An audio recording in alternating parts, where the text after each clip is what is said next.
Hello everyone and welcome back to our channel English and Beyond.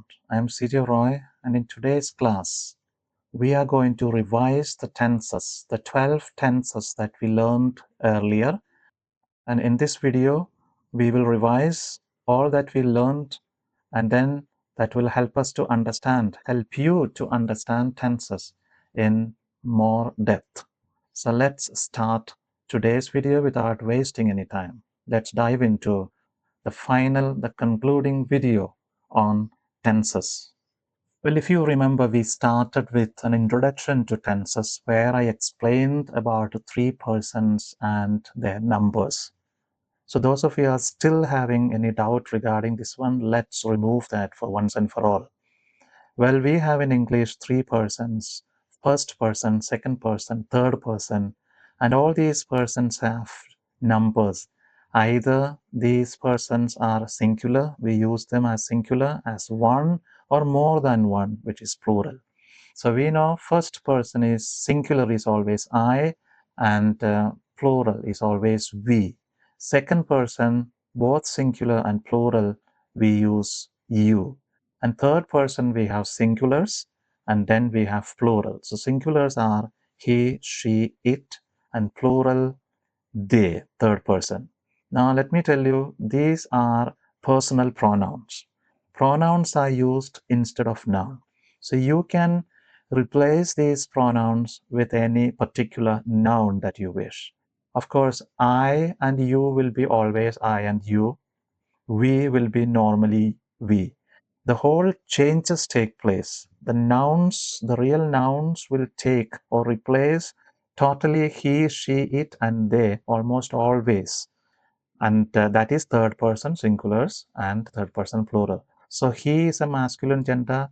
So any noun which is masculine in gender, like my father, the boy, anybody masculine, we can replace this he with that noun. Actually, these pronouns are pronouns, for nouns. Instead of nouns, we use. And then she, it could be any female, the name of a person, a female. And then it, neutral gender, a noun that has no gender, no specific gender, like the pencil, the pen, the fan. If you don't, so you use it. And together he, she, it, more than one. Okay, or any subject where it is more than one, then we use they.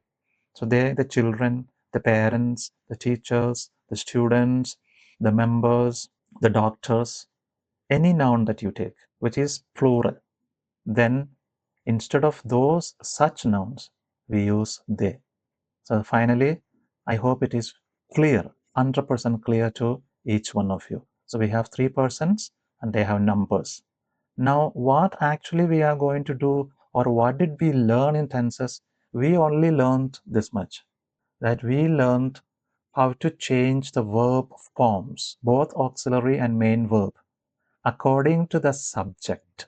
First person, second person, third person, and singular or plural. Accordingly, these verbs kept changing in different tenses, be it the auxiliary verb or the main verb.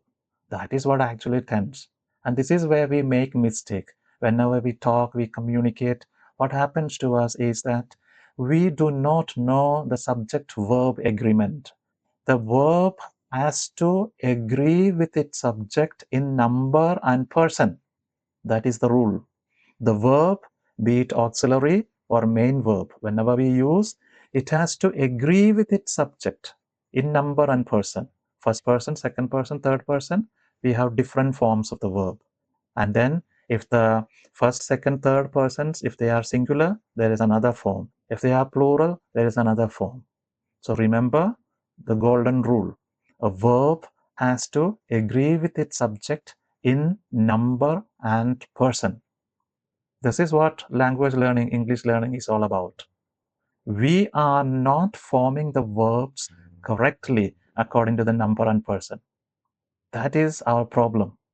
And now you know the tenses, and you know which form of the verb comes in which tense, and according to which subject, according to its number and person. All right? I hope it is clear. This was the first thing, the main thing that we learned. Let's see the next one. Next most important thing that I told you, dear learners, is this. We have verbs, auxiliary verbs, and main verbs, principal verbs. Auxiliary verbs means they are helping verbs. They help the main verbs to create a particular meaning that we want. So we have certain auxiliary verbs. First, let's talk about primary, the main auxiliary verbs. So the main auxiliary, the first one that should come to our mind is the verb be, be. But this be has got different forms in different tenses. For example, be has V1 root form, that is present, then past form, that is V2 verb 2, and verb 3 past participle. So let us see what are these. That is, be in the present can take the form of is, am, are, and is, am, are used in the present. We have seen when we learn the tenses. According to the subject, am with only I, is with third person singulars, and are with you and we, they, all plural. And the past tense of be is was or were. Was or were. So in the past tense we saw, past continuous tense we saw these verbs used. And in all perfect continuous tenses, we saw the use of be again in the form of been, past participle form.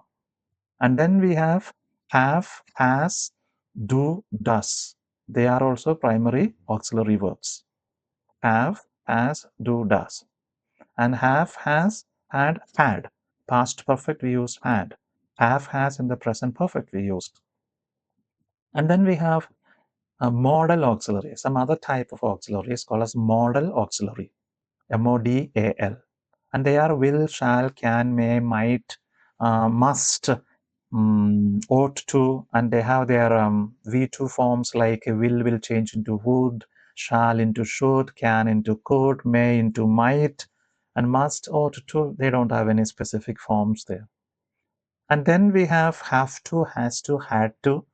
They all show obligation or duty. I have to go now. We consider them as semi-modals. So I'm sure this part is clear. We have helping verbs, auxiliary verbs, primary and modal auxiliary verbs.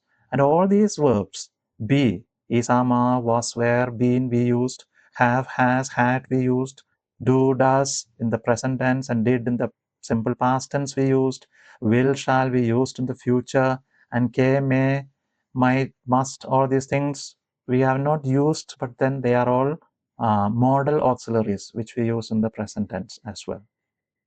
I hope this is clear now. What's next? Let's see. I talk to you that the main verbs, all verbs, if you ever have to speak English, you need to learn lots of verbs. Every verb has got three forms, V1, V2, V3. I explained this when I talked about auxiliary verbs. The same thing applies to main verbs as well. So here we have irregular verbs and regular verbs. By irregular, we mean the different forms, V1, V2, V3 forms keep changing. Sometimes they remain the same. Sometimes one changes, the other two remains the same. So we need to learn. For a sentence to be a sentence, the minimum requirement that we need is a verb. Without a verb, there is no sentence. The important thing for a sentence is to have a subject and a verb. Subject are the pronouns and other nouns that we use. Sometimes even we drop the subject, but they are still there. It is understood. For example, come. If I say come, actually what I mean is you come. You is the subject. I just dropped it. No need. So imperative sentences we don't use. Imperative means commands and requests. We don't use subjects openly, direct. It is understood there. If you wish, you can use, but normally we don't. Right? So these are what you call irregular verbs. Some examples, these are the same examples that I showed you in the first video. Write, wrote, written, a sample verb that we used. Come, came, come, cut, send, sent, sent. And then regular one, we just add ed or d to the root form. Ask, asked, asked. Play, played, played. Okay. Jump, jumped, jumped. Pay, paid, paid. So work, worked, worked, we keep asking. So these are the tense forms, different forms of the tense. So when you learn a verb, you need to know all three forms. And as I promised, later, one video, a dedicated video, I'm planning to give you the most important verbs in English language, particularly irregular verbs. That is what you should be learning. Other verbs, you can add ed or d, you add and it becomes V2 and V3. We can easily form. But there are around 80 to 200 verbs in English language which are irregular, which you should be learning that. Well, this is it. In the simple present, we use subject plus V1, and the third person singular V1, we use an S also, additional S with the main verb. And in the past and simple past, we use subject plus V2. So in the simple present, V1 form of the verb, and in the simple past, it's a V2. So write, wrote. In the future, we will use subject plus will plus then V1. So I write, I will write becomes. And in the continuous, present continuous, we use subject plus is, am, are, anyone. After he, she, it is. After I am. After you, we, they, we use are. And then all continuous tenses will be in the ing form. The main verb will be in the ing form. Okay. And in the simple past continuous, instead of is, am, are, we use was, were. So subject plus was or else were, then V1 ing. And in the future continuous, we'll use subject, then will, then one be, the root form of the auxiliary verb be. Be plus V1 ing, main verb with ing.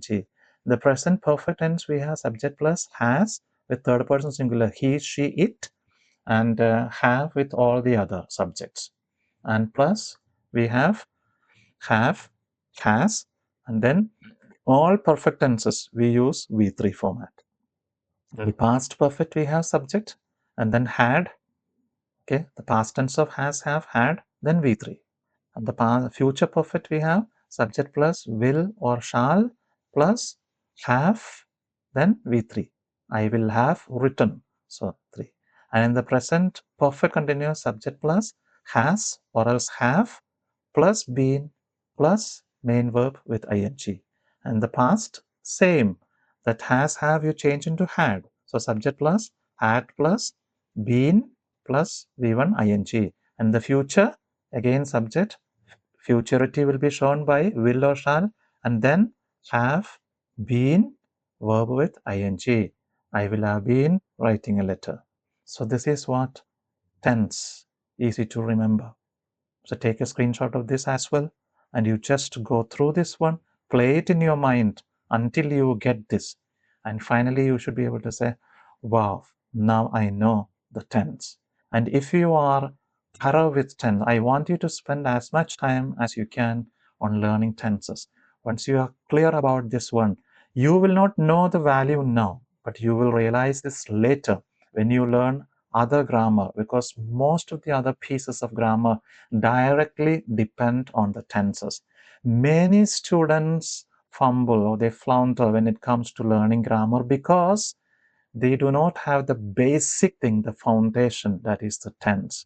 They are not able to identify a sentence as belonging to a certain tense. That is the whole problem. So now we are thorough with tenses, and I want you to take your own time before you go to other grammar and all things. I tell you, spend enough time on learning tenses and be thorough with this one. And don't worry if you do not know exactly when to use all those things. You will learn automatically later. But for the moment, it's important that you know the structure, how sentences are created in various tenses. That is what you have to learn. That is what I tried in all these videos up to now, trying to make you understand first and foremost the importance of tense, and then focusing more on your understanding the concept of the basic skeleton of English language, that is the tense.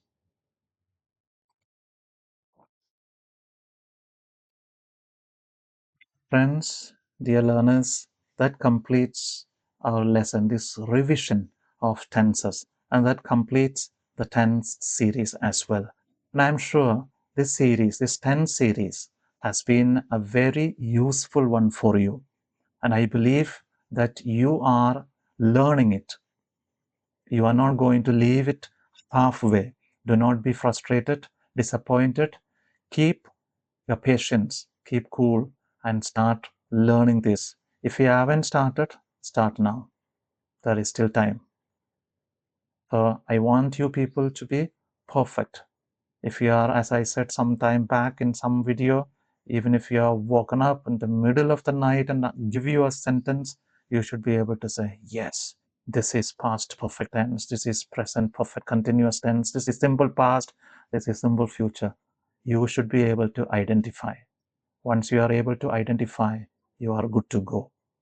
So I hope this session and this whole 10 series has been a very beneficial, very useful, very helpful to you. And if you find it helpful, please like, share, and subscribe to our channel, English and Beyond.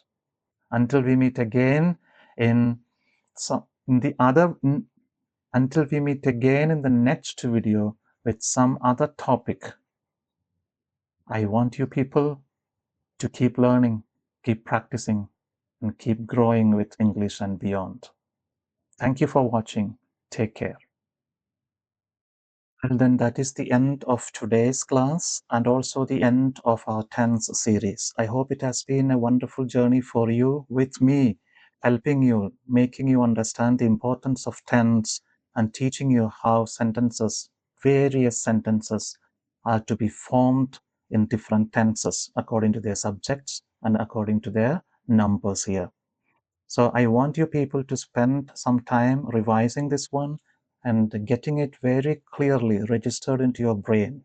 As I said earlier, even if someone wakes you up in the middle of the night and asks you to identify a sentence, you should be able to say, yes, this is simple present, this is future perfect, this is present perfect continuous, this is past perfect. You should be able to identify.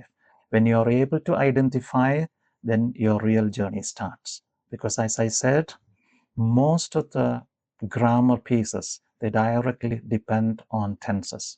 There is no use spending your time trying to learn various grammar like voice or reported speech and such things without first learning the tenses. You will never be able to do it. Even if you learn all the rules and everything you know, then you won't be able to do it correctly because you do not know to which tense a particular sentence belongs, because the rules keep changing according to the tense. So unless you are able to identify the tense, how will you ever solve? So it is at most important here for you to learn the tenses. And it has been a wonderful journey so far, and I want you people to help support me. And if you really feel this is beneficial, helpful to you, if you found this session, the series up to now helpful, then please like, share, and subscribe to our channel, English and Beyond. Until we meet again in the next video with another topic, I want you people to keep learning, keep practicing, and keep growing with English and Beyond. Until we meet again, it's goodbye from me. Thanks for watching. Take care.